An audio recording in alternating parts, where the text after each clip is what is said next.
Welcome back, everyone. I appreciate that you're continuing to participate in the reflective dialectic and your intention to extract some utility from the process, the provocations, and the propaganda of diversity discourses to extract something, and everything surrounds human diversity and life choices. That's what we're going to talk about here, and that's what we've been talking about. As you may have guessed, and I've said this before, these sessions provide a chart to navigate through the stormy conditions created by identity politics of being, sex, and death. Yes, that's where we are. Now, you will remember, I think it was lecture 5, we've discussed the hexagon and we've discussed the yin method. But I'm returning to them today. Remember last time we did that eggy thing, which I called the cosmic system, and I've given you a lot of detail there. And now I'm going to give you more detail on these two. And well, very important, and that's one reason why I'm coming back to them. But this will be the last time that I hope, that we are looking at the academic side of a structure, the dialectic structures. And the last few lectures, I hope, will only be on things like race, gender, sexual orientation, and disability, things like that, where we get closer to the practical side of things. Remember, in the practicals, we've been looking at race theory, critical race theory, and we have then started on feminism, if I remember correctly. So let's jump in. I've drawn both the hexagon here and the yin here just for reference points. The pen didn't work too well, so I hope you can see. I didn't originally plan to draw something, but I then realized otherwise I'm just talking into air. So, if I'm getting back to the hexagon now for a moment, it looks at the diversity clusters. Now, we've already said that the two main diversity clusters is the top one, social demographic, and the bottom one, the institutional one. That, what we can call time curve or whatever, is the basic one you see out there when you go on YouTube and you look at critical race theory, you look at feminism and intersectionality, which I hope by now that word is familiar to you. You don't have to like it, it must just be familiar to you. So it's an hierarchical structure to some sense, and it was kind of extended by people like Quinn in 2014 to 5 hierarchical structures, layers, so like a hierarchy, and they didn't interact with each other.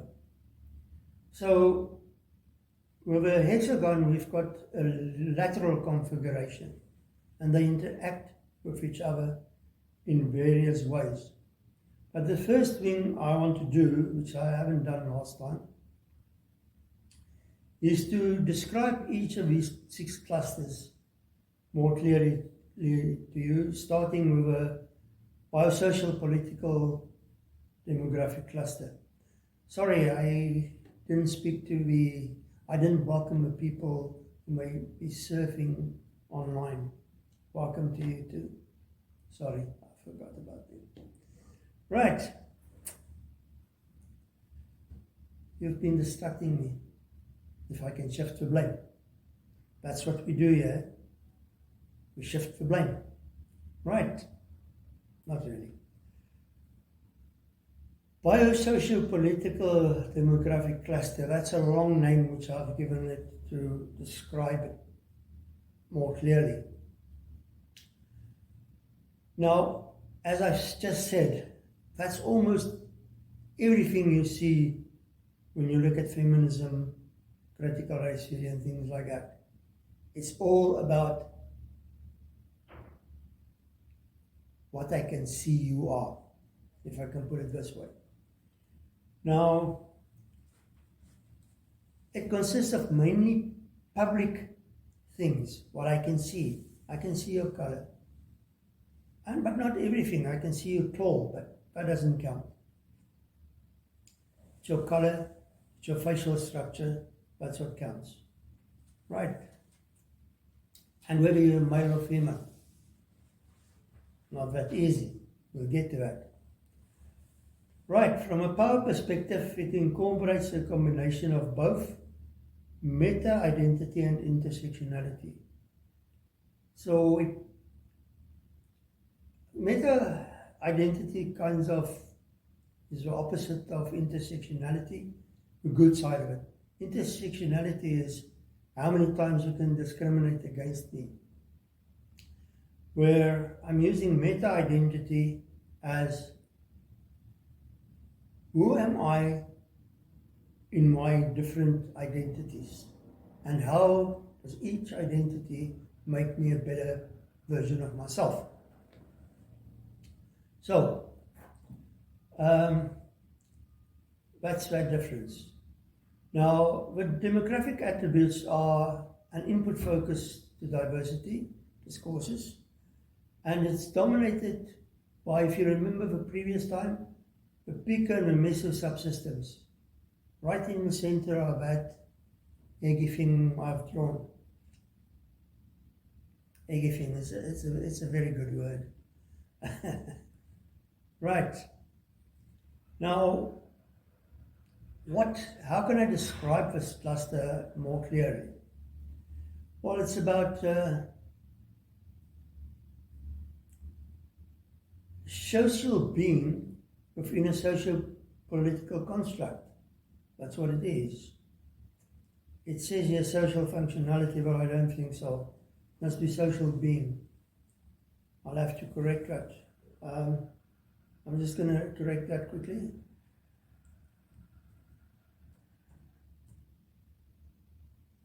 It slipped through. I didn't see it. Now, it's also pretty much static. You are born black and you remain black. You're born white, you remain white.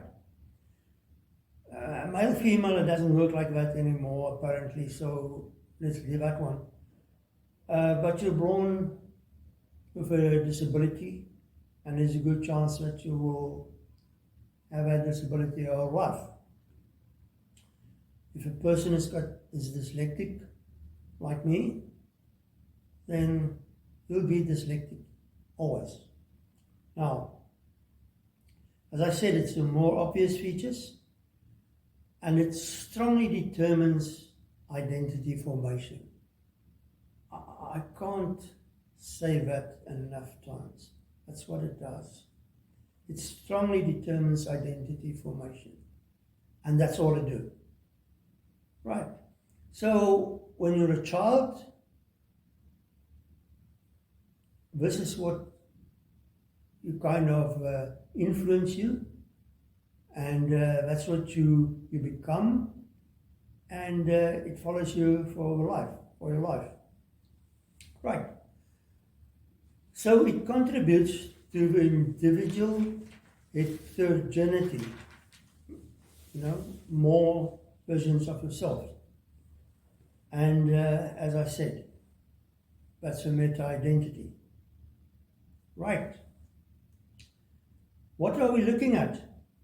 Well, I've already said age, gender, ethnicity, physical appearance, like attractiveness, length, and weight, but attractiveness, length, and weight, that's not what you see in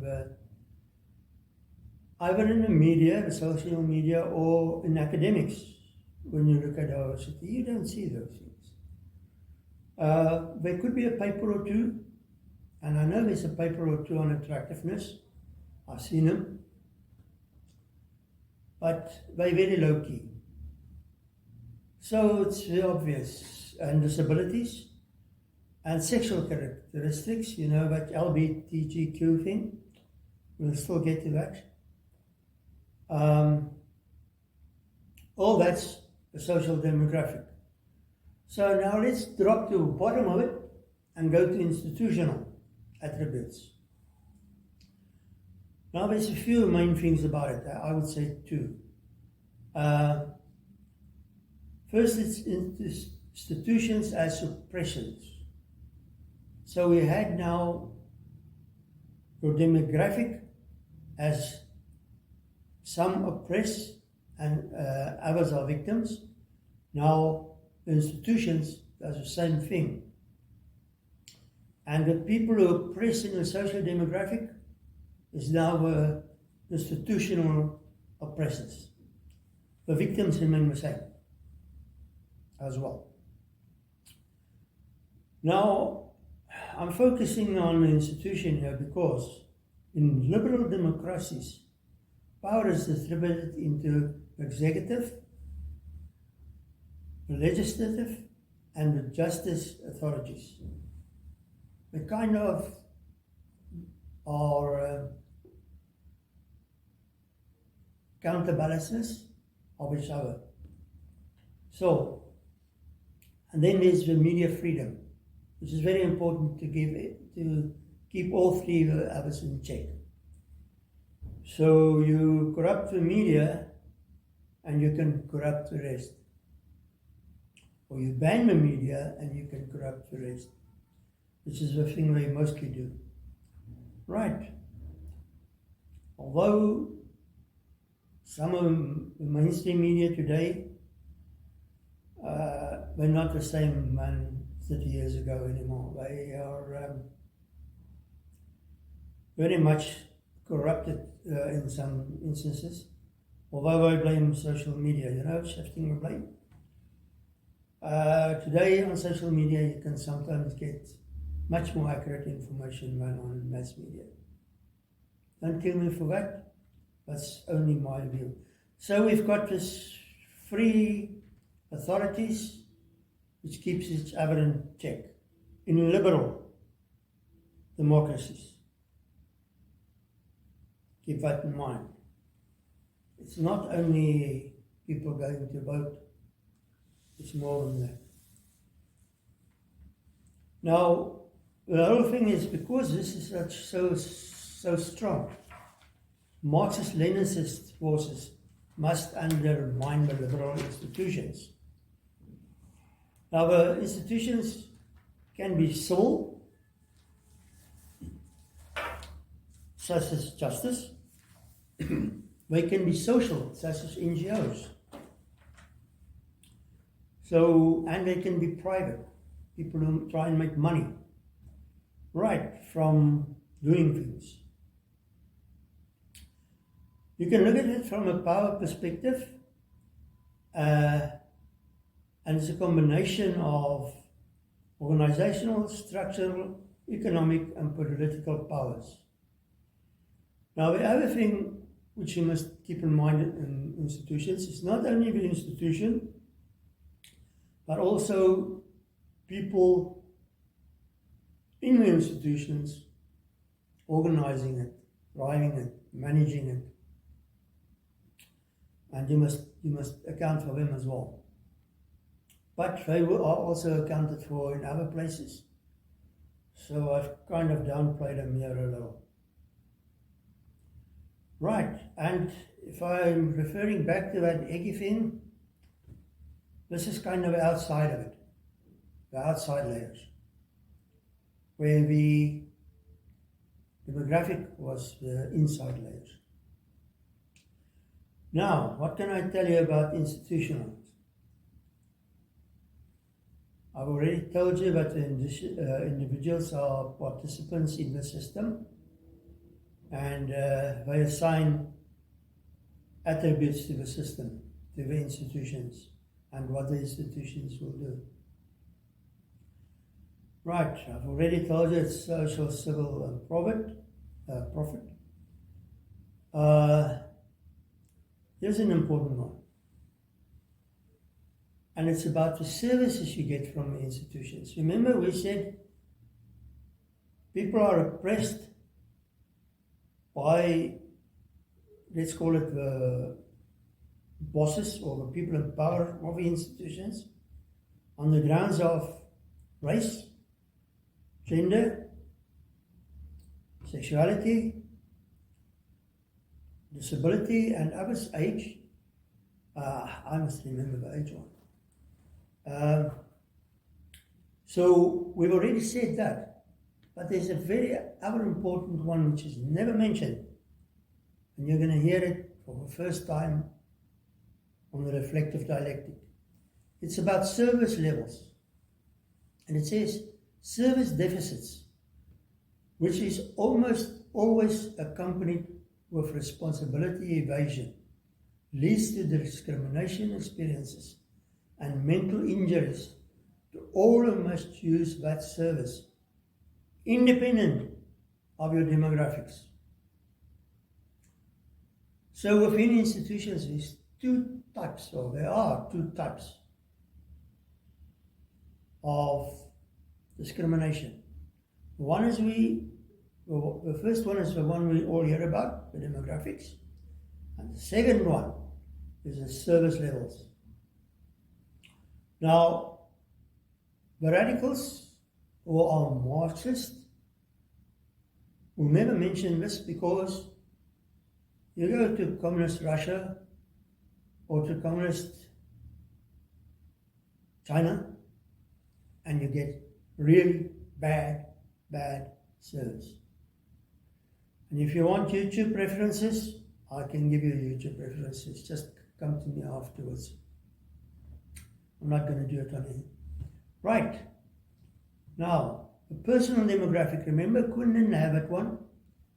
And I think it's important because it's all the information considered to be mostly private. So it's all things private and personal. And that can be biological, psychological, or performance-based. As I said earlier, if you're dyslexic, people can't just see that. But you've got a performance problem. Now, personal is also your habits and your risk profile, your strengths, your weaknesses, the opportunities you take or don't take, and the threats, plus your failures and successes.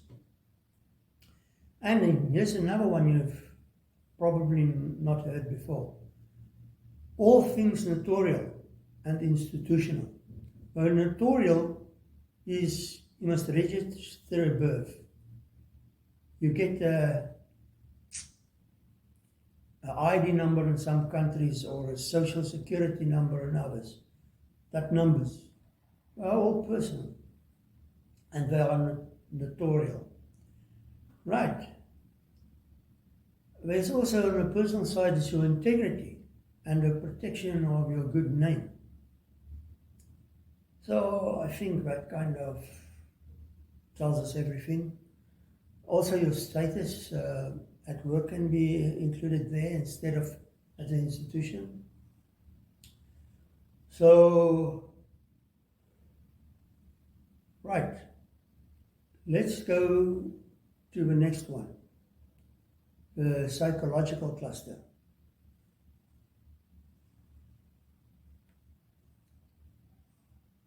And here's another thing here. Okay, I got it.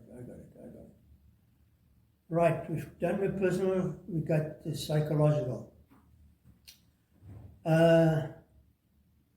It's about your personhood. Who am I? What's my emotional state? My personality? My power to adapt? Or within diversity discourses of politics, my victimhood. I am a victim, I'm going to remain a victim because I am a victim. That's what makes me me. Now, I'm not going to say too much about the psychology. The features which are important here is the one you always hear, the nature-nurture debate. But there's also a novelty which must be added, and you must get a synthesis between nature, nurture, and novelty. It's not the one or the other. It's a synthesis between them. And you can have psychophotology, which means you're very happy, or you can, and agency, you can have agency, or you can be a victim, which is when probably psychodynamic. But let's keep that one there. Right, it's a less obvious one. You can't see that one if you look at a person. You look at their behavior and then you guess what the psychology is about. It's a guessing game. Right, I've got here things like emotional intelligence, information intelligence, and I've got one here which is about morals. It's about heterosexual intimacy and performance issues. Because within your performance, your sexual behaviors or your sexual condition or environment can impact on your work performance. So that's about everything here. It's also about including taking responsibility, being accountable, keeping promises, something politicians don't do. And how do you handle your imagination? Right, let's go to the next one. Development cluster, just underneath psychology. That's the most dynamic one, because that's the one which can change the most over time. You can improve it to a very, very large extent because the brain is very flexible. So that's why you say there's something like lifelong learning. It's the dynamics of a development structure. And it can take you to wisdom. But remember one thing about wisdom. Wisdom is not being clever. It's not having a whole lot of information. Wisdom is something qualitatively different. It's about self-knowledge, integrity, respectful listening, and intense listening for that. And keen social and behavioral observations, and a vivid connection to reality, which immediately excludes, but vivid connection to reality excludes everybody who preaches critical race theory and modern feminism. There are two kinds of feminism. Talking about the modern one, critical one. Right. From a power perspective, it incorporates a combination of both information accessed and information processed. So you must have the information and you must be able to process the information. Right, and what else can I tell you about development? It's about nurturing, which is a pedagogic development. And then as adult, you go into training, it's an andragogic continuum, and then for higher level, go into reflective mode. Remember, we've got the reflective dialectic, so the higher level, and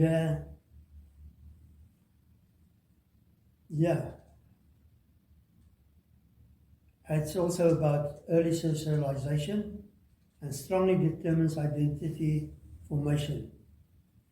And it has, as I said, a lifelong impact. Right, development makes you or exposes you to more different areas of yourself. Heterogeneous, you as a person. And not, as a person, you're not homogeneous. You're heterogeneous. And it does happen that people in the development stage just go static. They don't develop anymore, which is unfortunate. But I think it's very useful to learn, and the lifelong learning. Although lifelong learning these days have been kind of pulled out of context, but that's something for another day. What I'm asking you is to practice ways of mental enrichment towards wisdom, at least towards wisdom. Right. When I send you the notes, you'll see there's a column which gives you very clear individual descriptions, which I'm not doing here now to save time. We go into the last one, the functional living cluster. This one is the most inclusive of them all because it impacts everything else, if you're functional or not functional. And from a power perspective, it incorporates a combination of individual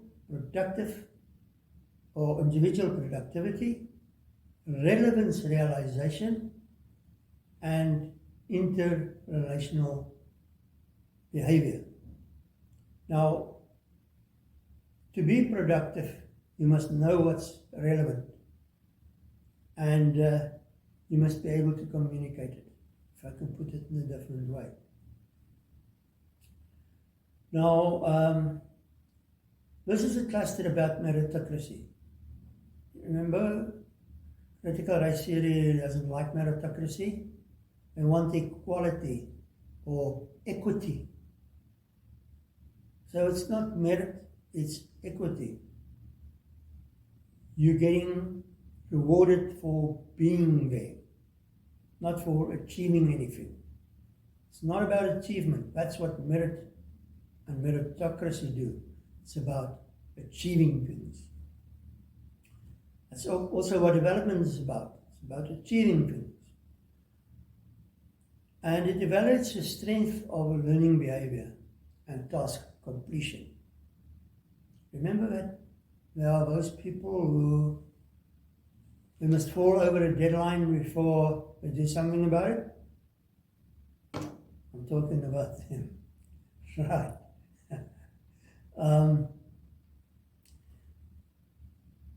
It's about intrapersonal diversity as well, in this case. It's the best versions of yourself, again. Right, what else have I got here what is important? I'm looking at it from on the other side, and we must, in this area, also include cyborgs and the whole computer thing these days. They will come under functionality, not under institutions. So that needs to be included. I see it's not included in the column which I'm reading to you. Right. If we're looking at these 6 clusters, 6 of them.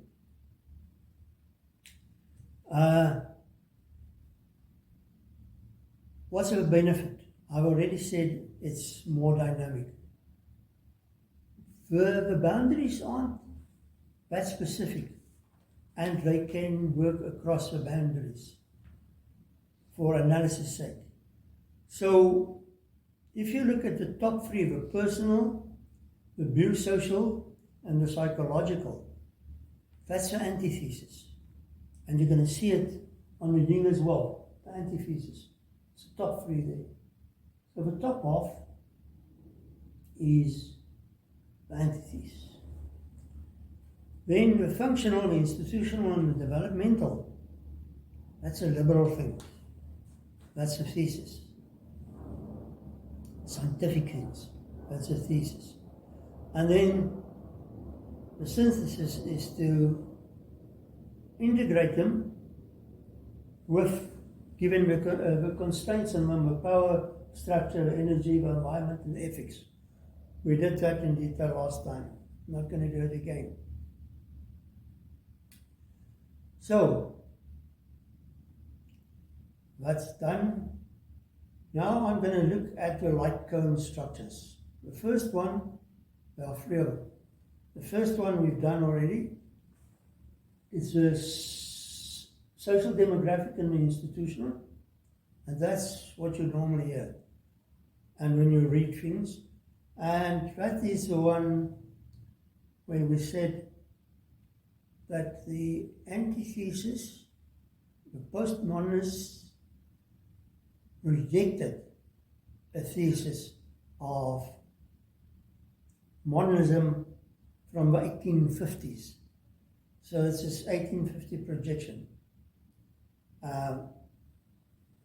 That's what we've got there in that light cone structure. Not when we do it through the origins of knowledge framework. I'm here talking about the paradigm framework, the academic one, the one which is used all the time in human science. That's the one I'm talking about. So, we have the next one is personal and developmental one. That's also a light cone. And you must use your personhood to develop yourself. And they interlink. There's a dynamic between the two. The third one is a psychological and a functional light cone. Now we'll see that these last two light cones, the personal, developmental, psychological, functional, is a link between them. So you can even widen that. The next way we can analyze human diversity and the value of life or life choices is by using the diamond structures. Now you'll see the easiest ones to see is the personal and the functional. You can see it's a diamond structure. Psychological and the developmental. A little bit harder to see is the social, personal one, the social, psychological one, the functional, institutional one, and the development institutional one. Those are a bit are more difficult to see. But if you look at the personal demographic and the functional one, that's what they call skin in the game. I'm not going to go through them. I'm going to try and save some time. You'll see it in your notes. Then we must look at the context, and we've done that last time. And this is this power, structure, energy, environment, and ethics. And I'm not going to repeat them. So what we need to do is we integrate these structures in these different ways, which I've just mentioned to you, the light cones and the diamond structures, as well as the thesis and the antithesis. And that will improve our reliability and the validity of our output. What we want is output which is reliable and valid. And this is the way we can do it. The people in humanities will tell you that we're not working with reliability and validity because it's statistical ideas and they don't do mathematics or stats. It's not their thing. And they've got other words for it which I've forgotten now. But you come and ask me, I'll go and look at it. Right. What we have here is a tractor. And depending on the connectivity, you can have a low connectivity one, like the social demographic. That gives you a static picture, and sometimes a periodic picture if you add institutions. But that's not what we want. We want a much more dynamic attractor, or what they sometimes call a strange attractor, because that opens up more opportunities for us, more knowledge. So the hexagon speaks to prejudice and discrimination in dynamic language. It facilitates a constructive and dynamic versus enhanced diversity discourse. And that's what we want. We want nuance. The limiting complexity condition is that both intellectual input and critique must specify the degrees of freedom to create a bounded meme set. What does that mean? You don't just critique. You've got certain degrees of freedom and critique. And one of these degrees of freedom we've identified, we said we must define what we're using. Define our words. Remember we did that in lecture 2, if I remember correctly? Define. That's what I mean by that long sentence. Right. And this is important. If you don't do this, the garnish of added value which the information should have provided turns out to be nothing more than garbage. And if you look at our practicals, what do we get? Not garnish, for sure not. Right. In feminist studies, for example, the narrative about presetting women roles should define the roles included in the set. Just can't say about gender roles. You must define those gender roles, and you must define them within a valid context. Right. I think that here's another one. In a constructive rational discourse, bad service differentiates indiscriminately across all demographics. Remember we had that? I'm just emphasizing it. So every section in this hexagon is open to some degree of prejudice and discrimination, and any attribute in the section may be activated. So this means that incivility is not a certainty, but activation is context dependent. And I think that's quite important. Right, and it extends to language use. We can look at the advantages. There's I'm not going to go through them. It's about interconnectivity, it's about step by step looking at it by looking at the different light cones or diamond structures. And that's about it. Now, I can use this hexagon to lead my management decisions in an organization. I can build my interventions around what this hexagon tells me. That's all good. But we've also got the hymn structure.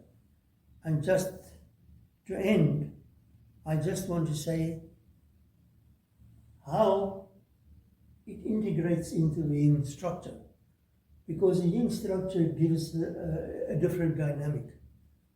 Because it allows for global micro inputs and again synthesis, which includes respectful negotiation, for instance.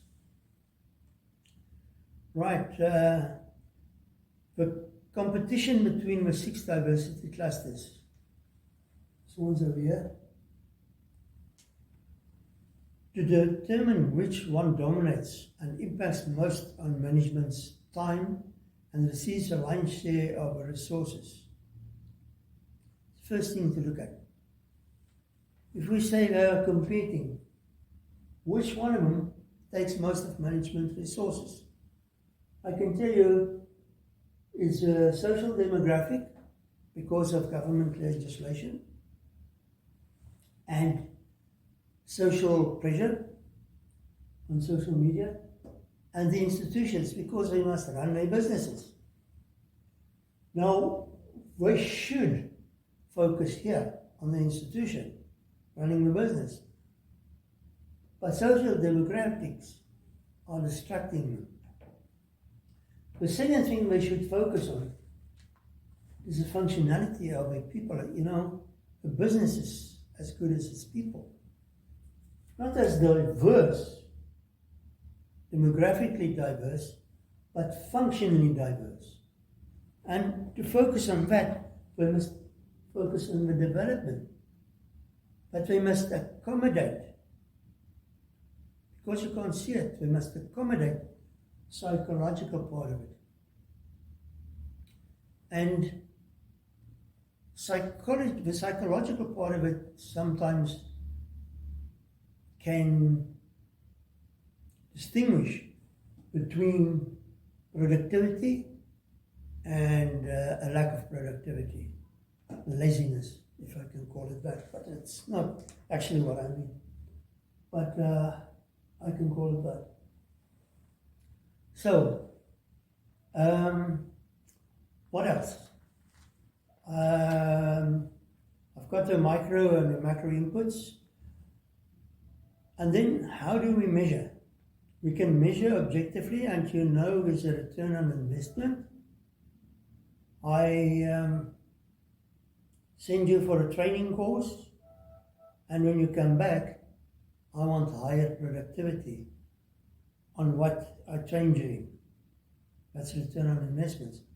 And you can easily, well, not always that easy, but it's kind of objective, and you can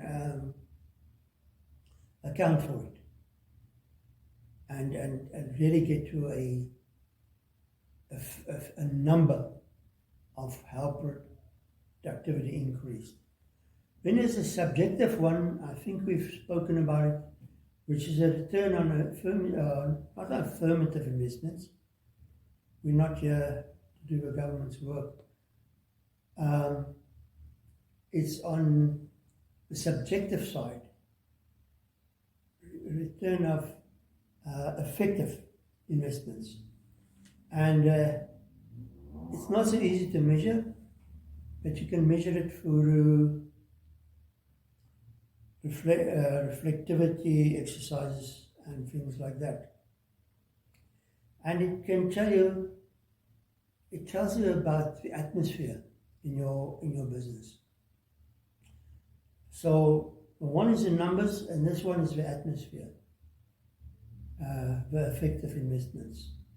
So you're looking at the one which I do now very often is emotional intelligence. It's good. I'm not all for it, but it's good. And the other one is, how do people of different demographics link together, which is also a good one. I'm not a fan of the training courses out there, but the idea behind it is good. Now, we must look at, or we must reflect on how the outcomes, like the impact of an organization on social economic conditions, that's important. You've got a factory, and the people working for you stay in the area. So, especially if something like a mine, what's the impact that your business have on the society? That's what that one tells us.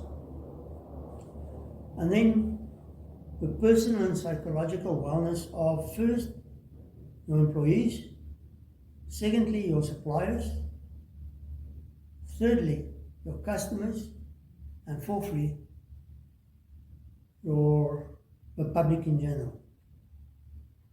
What you hear over the news.